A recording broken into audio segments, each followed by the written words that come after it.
I've got a bombshell study for you today showing what the best countries in the world for introverts are, and upon close inspection, you'll see that it's a terrible study that is completely wrong, and I'll tell you what the correct answer is once we go through them and obliterate their logic. Let's just do the top three most introvert-friendly countries to live in.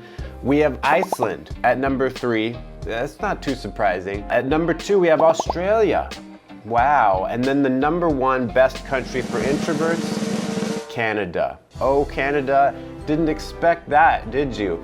Now, how do they figure out? How did this particular study, which I'll link down below so you can take a look at your leisure, how did they come up with this? What were the metrics they were using? A few are interesting. Wi-Fi speed. So that's why some are higher on the list than others, because introverts need the Wi-Fi, right? Another was average annual salary. Yes. In Canada, it's $29,000. Wow. You're making bank in Canada. Because you could go to somewhere that's perhaps more introverted, but it's like, a jungle nation where you can't make any money. The job that would be available to you is, I don't even know. What would a job be in the jungle? Jungle tour guide? And then the rent, average rent for, I guess, an apartment in Canada is $1,000, not so bad. The biggest metric that I think is the dumbest one here is people per square kilometer. They make a mistake, they say people per square meter, which is absurd, because for Canada, it says 4 people per square meter. So imagine, like, around this table, 4 people, and that's the density throughout the whole country. So clearly they're wrong, and they mean people per square kilometer. So 4 people per square kilometer in Canada, that's amazing. That's really spread out. You'll never have to see anyone.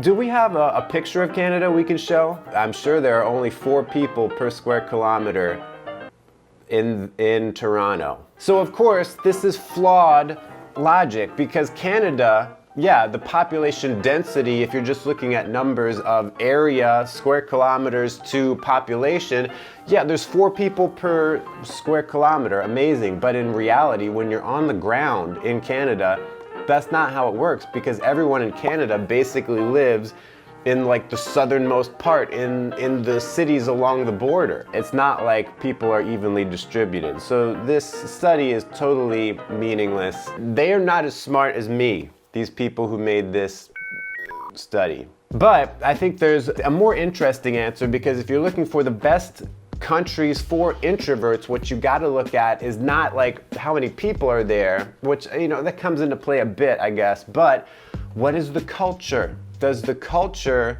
go more towards introversion? Does the culture value introverts and introversion? A solid bet would be Latvia, one of the Baltic states. It has an introverted culture, and a culture that values creativity.